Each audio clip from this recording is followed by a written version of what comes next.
오늘은 이렇게 커피 한 잔을 하면서 좋은 이야기를 공유하려고 카메라를 켰습니다.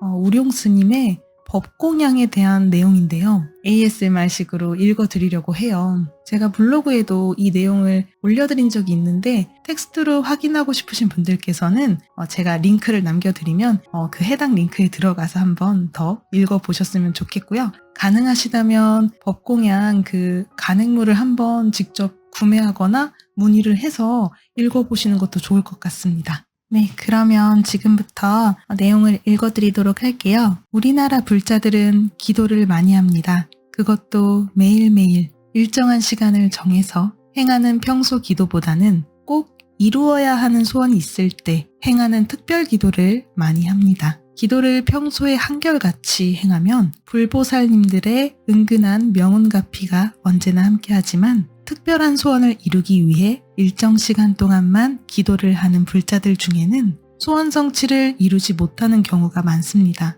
기도를 잘하면 못 이루는 소원이 없다고 하는데 왜 많은 사람들이 소원을 성취하지 못하는 것일까요? 가장 큰 요인은 기도하는 사람의 신심, 기도를 하는 나의 신심이 굳건하지 못하면 조그마한 어려움만 있어도 마음이 쉽게 흔들립니다. 쉽게 흔들리니 집중이 되지 않고 집중이 되지 않으니 산매 속으로 잠깐도 들어갈 수 없기 때문에 성취를 보지 못하는 것이죠. 믿음은 불자들의 삶이나 기도의 가장 근본이 되는 주춧돌입니다. 왜 이것이 근본인가? 믿음이 강하면 의심이 붙을 수가 없기 때문입니다. 실로 불자들의 삶이나 기도에 문제가 되는 것은 의심입니다. 삼보의 가피와 불보살님의 자비에 대해 의심만 없으면 온전한 믿음이 형성되고 믿음이 온전하면 일념의 기도를 할 수 있으며 일념의 기도를 하면 성취 못할 것이 없습니다. 될까? 안 될까? 나의 기도 방법이 맞는가? 맞지 않는가? 이러한 의심으로 스스로를 흔들기 때문에 일념과 자꾸만 멀어지게 되고 일념이 잘 되지 않기 때문에 중도에서 포기를 하고 하차를 하게 됩니다. 그러므로 어떤 기도를 하든지 불보살님을 확실히 믿고 나의 열정을 남김없이 쏟으며 기도에 임해야 합니다. 청정하고 거룩한 불보살님들께서는 당신을 위해 기도하라 라고 하지 않습니다. 당신이 아닌 우리의 어려움을 구제하고 우리의 향상을 위해 기도하라는 것입니다. 우리의 진정한 의지처가 되어 우리를 감싸주시는 불보살님들, 그분들께 한 점의 의심 없이 나를 내맡기십시오. 그리고 그 속에서 스스로를 비우고 스스로를 깨달아 가주세요. 스스로를 관찰하고 잘못을 참회하면서 한 발 한 발 향상의 길로 나아가 주세요. 일체공덕을 두루 갖추고 계신 불보살님, 대자비의 눈으로 중생을 보살피는 불보살님, 중생들에게 복덕을 가득 베풀고자 하는 불보살님, 이러한 불보살님께서 우리와 함께하고 있으니 인생이 아무리 괴롭다 한들 어찌 능히 헤쳐나가지 못할 것이며 바라는 바가 어렵다 한들 어찌 이룰 수가 없겠습니까? 모름지기 힘들고 어려운 때일수록 깊은 믿음으로 부처님의 가르침을 마음에 새기고 불보살님을 더 열심히 염하세요. 불보살님을 향해 머리 숙여 예배해 주세요. 분명 용기가 치솟고 새로운 힘이 생겨나면서 모든 장애가 티끌처럼 흩어지게 됩니다. 잊지 마세요. 나약한 중생의 불행을 행복으로 바꾸고 이룬 행복을 계속 유지할 수 있게 하는 것이 기도입니다. 불행할 때, 어려울 때, 힘들 때 하는 것이 기도입니다. 그러므로 비록 지금은 믿음이 없을지라도 마음을 자꾸 모으면서 기도를 해야 합니다. 왜 자꾸 마음을 모아 기도하라는 것인가? 무엇보다 기도가 나의 중심을 잡아주기 때문입니다. 번뇌에 따라, 이기심에 따라 흘러다니는 나를 붙잡아서 안정된 자리에 있게 하기 때문입니다. 우리가 어려움에 처하거나 방황을 할 때 기도를 하겠다고 결심을 하면 결심을 한 자체만으로도 중심이 잡히기 시작합니다. 마치 의존할 데 없이 두려움에 떨면서 방황하던 이가 자신을 잡아주고 구해줄 존재가 옆에 있다고 확신을 하는 것만으로도 두려움이 줄어들고 안정을 되찾기 시작하는 것과 같습니다. 이렇게 마음의 안정을 되찾게 되면 불행의 길을 벗어나 행복의 길로 들어서기 시작합니다. 하지만 걱정이나 번뇌에 사무쳐서 계속 마음이 흔들리고 불안하게 되면 어떻게 되겠습니까? 행복은 아득한 쪽으로 멀어지고 불행만이 판치게 됩니다.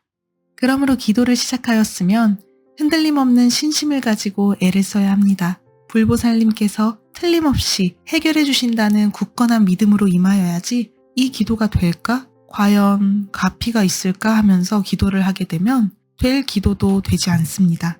신심은 주춧돌입니다. 주춧돌이 흔들리는데 제대로 된 행복의 집을 어떻게 지을 수 있겠습니까? 반대로 굳건한 믿음으로 정성껏 기도하면 소원을 성취하지 못할 까닭이 없고 행복의 집을 짓지 못할 까닭이 없습니다.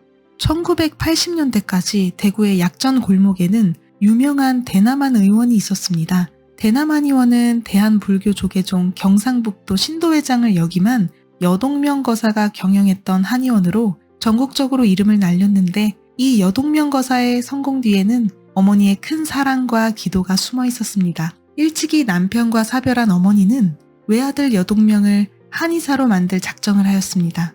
당시에는 한의대나 한의원이 없고 한약방만 있었던 시절이었으므로 그녀는 아들을 한약방의 종업원으로 보내 한의학을 익히게 했습니다. 처음 일을 한 한약방에서 배울 것이 없게 되었을 때 어머니는 다른 한약방으로 아들을 보내 의술을 익히게 하였고 그곳에서 배울 만큼 배우게 한 다음에 또 다른 한약방으로 보내었습니다. 이제 독립해서 한약방을 차려도 되겠다. 세 번째 한약방의 의원이 아들의 의술을 인정하자 어머니는 아들에게 개업을 도왔습니다. 그러나 충청도 영기군의 조그마한 마을에서 낸 한약방은 생계유지조차 힘들 정도로 잘 되지가 않았습니다. 그때 어머니는 100일 기도를 시작했어요. 하지만 가까이에 절도 없고 매일 절에 갈 처지가 아니었기 때문에 집에서 부처님께 기도했습니다. 집안의 불상을 모시지 않았던 그 시절 어머니는 남들이 모두 자는 한밤중에 일어나 목욕을 한 다음 우물물을 떠서 집 뒤뜰에 판판한 도리에 놓고 아들 잘 되기를 축원하였습니다. 매일 일정한 시간에 목욕 재개를 하고 부처님께 정성껏 기도했습니다.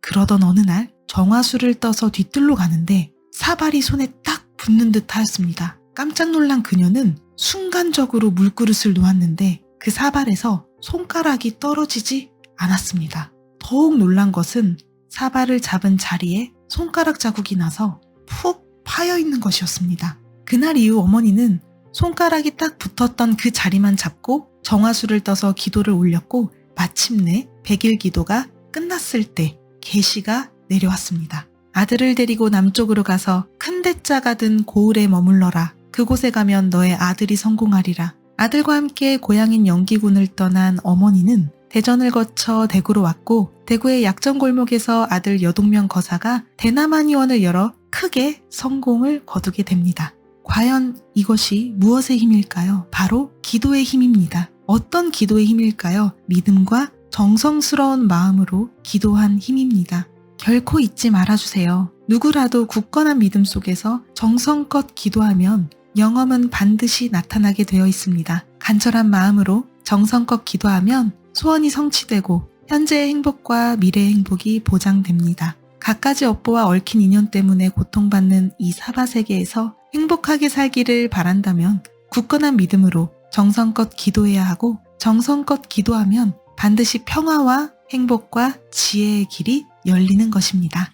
우리가 문워크 때 올리는 달림 기도를 떠올리게 됐어요. 이 소원이 정말 이루어질까? 내 소원이 정말로 응답이 되는 걸까? 나는 매번 이렇게 소원문을 적는데 전혀 이루어지지 않는데, 현상은 똑같은데, 이런 마음이 들 수도 있어요. 저도 문워크를 한 지 꽤 오랜 시간이 지났어요. 시행착오를 많이 겪었습니다. 이루어진 것도 있었고 이루어지지 못한 것도 있어요. 그리고 가끔씩 좀 달님께 죄송하지만 컨디션이 안 좋을 때는 이렇게 갈겨 쓰기도 했습니다. 소원문은 적어야 돼라는 집착이 있었어요. 근데 너무 쓰기가 싫은 거예요. 물론 그렇게 했던 것들은 잘 이루어지지 않았고, 그리고 정성껏 적은 소원이라 할지라도 이루어지지 않은 소원도 있습니다. 하지만 소원이라는 것은 단기간에 이루어지는 것도 아닐 뿐더러 어느 시점에 이루어질지 우리가 예측도 불가능해요. 내가 3년 전에 적은 소원이 3년 뒤에 이루어질 수도 있고, 내가 1년을 바라보고 적었던 소원이 3개월도 안 돼서 이루어질 수도 있어요. 그래서 이렇게 짧은 시야만 보고서 내 소원이 이루어졌다 아니다라고 판단하긴 어렵다고 보고요. 그리고 내가 이 기도에, 이 기도문에 정성을 담았는지도 마음 상태를 체크해 보시면 이것도 하나의 힌트가 될 거라고 생각을 해요. 잠재의식은 우리가 현재의식 속에서 캐치하지 못하는 것들을 알고 있기 때문에 내가 원하는 소원을 올려도 이 소원이 나한테 궁극적으로는 행복한 길이 아니라는 것을 잠재의식이 알고 있다면 그 소원을 이루어지지 않게 해줄 수도 있어요. 재회를 소망하시는 분들도 그렇고, 좋아하는 사람, 짝사랑 상대를 끌어당기는 분들도 그 사람이랑 이루어지면 행복할 것 같지만 그 사람과의 미래보다 더 나은 미래, 내가 더 행복해질 수 있는 미래가 있기 때문에 달림, 잠재의식은 그것을 알고서 이루어지지 못하도록 일부러 그 사람과 멀어지게 하는 현실을 끌어오기도 합니다. 그래서 소원 성취를 두고 지금 당장 소원이 성취가 되었느냐 아니냐라고 판단하면서 불안해하고 의심하면서 시간을 보내기보다는 달림과 우주에 나의 소원을 발신하면서 나의 그런 집착을 내려놓고 모든 걸 내맡기겠다라는 마음으로 일상생활에서 내가 할 수 있는 일들을 해나가시면 좋을 것 같습니다. 정성을 담는 게 무엇보다도 중요하고요. 정성을 담아서 기도를 했을 때 저도 꿈에서 계시를 받은 적이 여러 번 있었어요.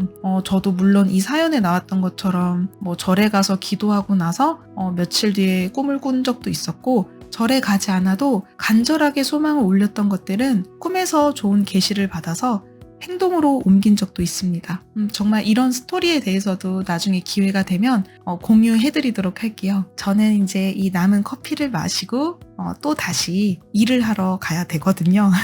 여러분, 우리 럭키님들 원하시는 소원 꼭 이루시길 바라고요. 저는 럭키님들이 우리 채널에 와주시면서 좀 좋은 기운 받아가셨으면 좋겠고, 여름이기도 하고 코로나 때문에 많은 분들이 지치고 힘드실 거라고 생각해요. 그리고 새로운 시대에 접어들어서 바람의 시대로 전환된 지 얼마 안 됐기 때문에 좀 마음이 뒤숭숭하실 거라고도 보거든요.